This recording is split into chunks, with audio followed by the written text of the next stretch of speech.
All right, so I'm doing on the side, not on the side, but I've been primarily going through quantum field theory. What I want to do is I want to start a playlist on statistical mechanics by Leonard Susskind, right? So Leonard Susskind is a physicist who has a lot of long videos on YouTube going over quantum mechanics, classical field theory, statistical mechanics. And I recently got into wanting to go through his statistical mechanics playlist. And because I'm very interested in statistical mechanics, I think it's very relevant to the kind of research I do, which is biophysics. And I thought it would be interesting and fun to sort of summarize his work on YouTube into more concise videos where he's not answering questions from people in his audience. Because if you watch his stuff, sometimes he goes on tangents. Sometimes he'll ask multiple questions in the middle of his lecture, which make his lectures like 2 hours long. So what I want to do here is I want to condense his information so that it's easier to digest and somewhat easier to understand also. So this is going to be in a separate playlist, Statistical Mechanics by Leonard Susskind. And what I'm going to do here is I'm going to put most of these videos on Patreon. And then as time goes on, I'll start putting them in YouTube. So if you want early access to these, you can go onto my Patreon page, contribute there, and then you'll be supporting this endeavor while also getting information early if this is something you like. So let's get right into statistical mechanics by Leonard Susskind. What I want to do first is I want to lay down probability, just straightforward probability, which is what he does initially in his videos, right? So let's start thinking about probability distributions. So probability distribution is the distribution of states and how probable they are to occur given some conditions, right? So here we have a coin where we have heads and tails. Those are the only two states that are possible. And so what does our probability distribution look like for this discrete set of states? It looks like this, right? So we have heads and tails this is our states are on the x-axis, and the probability of having both of them are on the y-axis, right? So if none of the sides of the coin is favored, perhaps one side might be heavier than the other. That's what would happen if like you had if you had states that were favored. And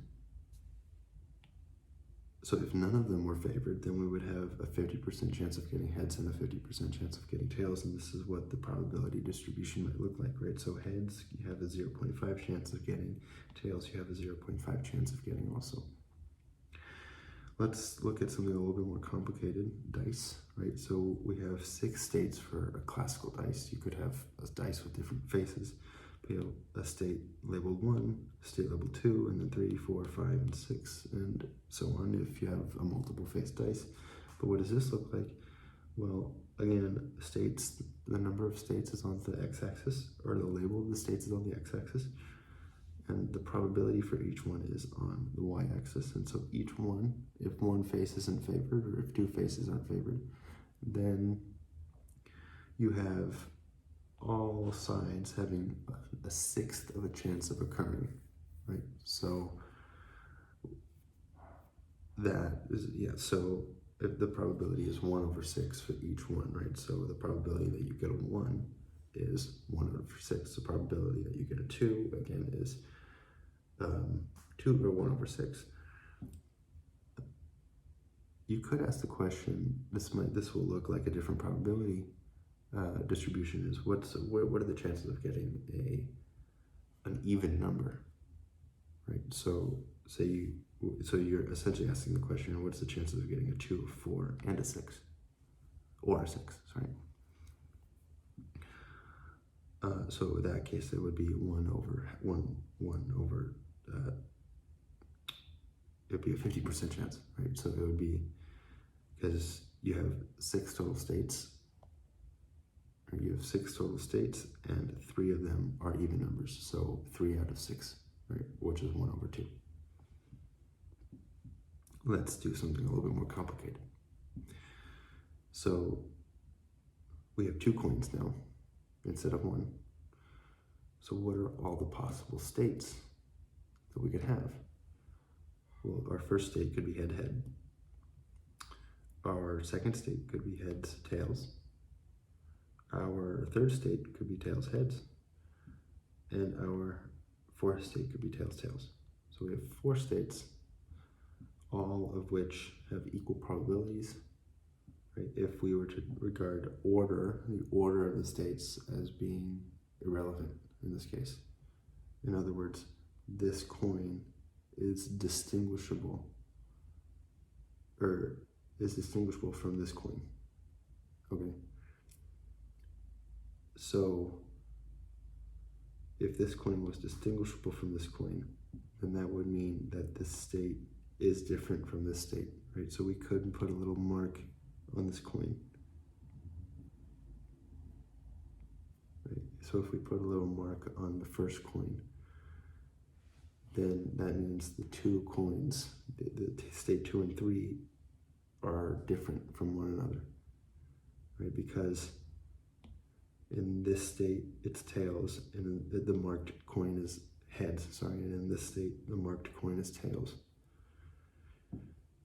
And so in this case, we have 4 distinct states. Now, if we didn't put a little mark on these coins, then state 2 and state 3 would essentially be the same, okay? And in that case, we'll get into that, but in that case, you have a higher chance of getting state 2 and 3, right? And we'll talk about that later. But in the case where we don't have marks, then our probability distribution looks like this. Or where we do have marks, right? Where we do have marks. This is what our probability distribution looks like, where we have heads, heads, heads, tails, tails, heads, and tails, tails. And we have the probability for each one of them. Since we have a total of 4 states, we have 1 over 4 chances of getting all 1 of them. Okay. All right, let's get a little bit more complicated. And this is the indistinguishable part, right? So if state 2 and state 3 are indistinguishable from one another, in other words, we don't put a mark on that first coin, then this is what our probability distribution looks like, right? So it looks more almost like a Gaussian, kind of, where heads, heads, and tails, tails are distinguishable from one another. But heads, tails, and tails, heads is not. They're indistinguishable, right? Again, this is the case where we don't put that little mark on the first coin. So no mark on first coin. All right, so our probability distribution actually looks different just by putting a little mark on a coin. And that is because we are understanding what the difference is between having distinguishable states and indistinguishable states. And this also has to do with the degeneracy of states, right? So you could say the degeneracy of this state, you could say the degeneracy of this state is 2, right? So because you have 2 sort of substates within the overall state of being heads, tails, or tails, heads. Okay, so now let's get even more complicated because I really want to understand these probability distributions, right? So say we have 3 coins now. Okay, so if we have 3 coins, we have 8 possible states. Okay, and these are all the states that we have. This time I'm not drawing the coins out. I'm just putting all the possible states here. So we have heads, heads, and then we're mixing all these up until we get down to tails, tails. These are all distinguishable states from one another. In other words, we're not marking any coins or anything like that yet.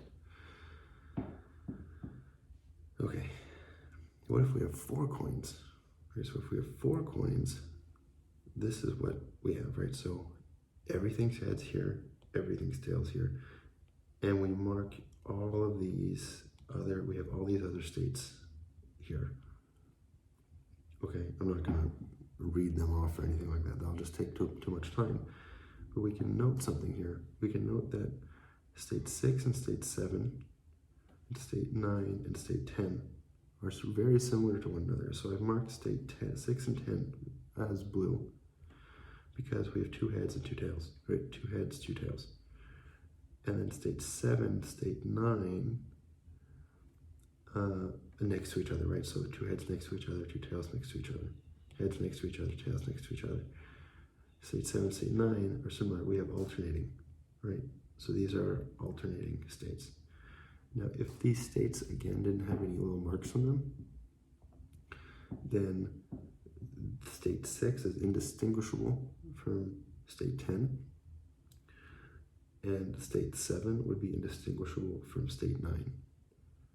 The reason I'm not marking 8 is because the heads are still next to each other, but the tails are not.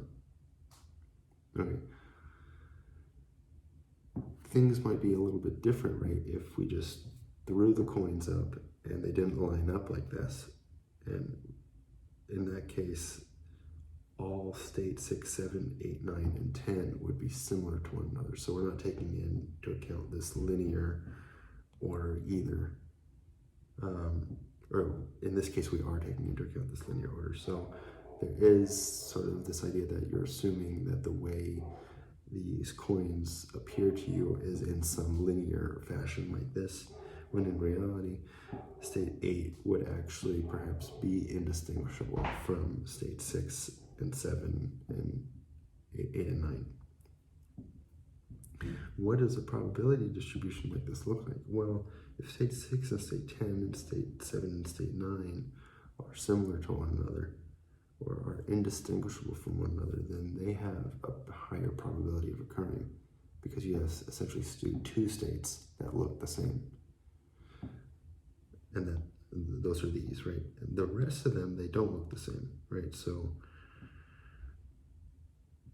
again, you have a total of 16 states. 4 of them look very similar to one another, and the rest don't, right? So you have a 1 out of 16 chance of rolling a 1, for example, but you have a state 1. You have a 2 out of 16 chance of rolling a 6, right? Because rolling a 6 is the same thing as rolling a 10. Again, if the coins are indistinguishable from one another, right? So you get this rise in the center here when you get that indistinguishability. Okay. A 2 out of 6 is equal to 1 over 8. So this is what the probability distribution looks like, again, if our states are indistinguishable from one another. If they were distinguishable from one another, then we need to take into it, and that if they were, that means that we put a little mark on the coins, and by putting a little mark on the coins, then that means we are able to have this even line here of just 1 over 16, 1 over 16, 1 over 16, and so forth for each state. But again, I'm reiterating this point here just because I feel like I want to, and perhaps I feel like it'll help, that given that we don't make marks on these coins, this is what our probability distribution would look like. And take into account that when we look at these probability distributions, 1 over 6 plus 1 over 6 plus 1 over 6 and so forth, you do that 6 times, our probability distribution equals 1, right? Or the sum of our probabilities equals 1, right? Same thing here, right? Sum of the probabilities equals 1. If I look here, sum of the probabilities equals 1, right? 1/4 plus 1/2 plus 1/4. That's essentially 1/2 plus 1/2. That's 1. Again here, we do the same thing. So that's another important point that we have to make, is that our probability distributions are constrained in a way so that all the points, the value of each point, or the y value of each point, when you sum them up, have to equal 1, right? That's a definition of probability. In the next video, we are going to talk a little bit more about probabilities, what they are, the essential probability mechanics. We're going to be doing this for a while because Leonard Susskind does this for a while. But anyways, if you like this kind of content, please hit subscribe, join the Patreon page, and I will see you guys in the next one. Bye.